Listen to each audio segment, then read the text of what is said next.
Assalamu alaikum. Hello everyone. Welcome back to my another video. In this video, how to sort data in Excel and keep rows together. Example: I select any data. I select,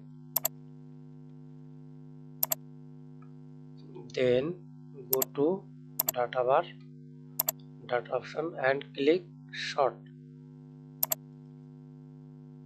Then click my data has headers. Then sort by. I example select. You select product, customer, QTR1, QTR2, QTR4. Then example I select customer and I select sales values A to Z. Then OK.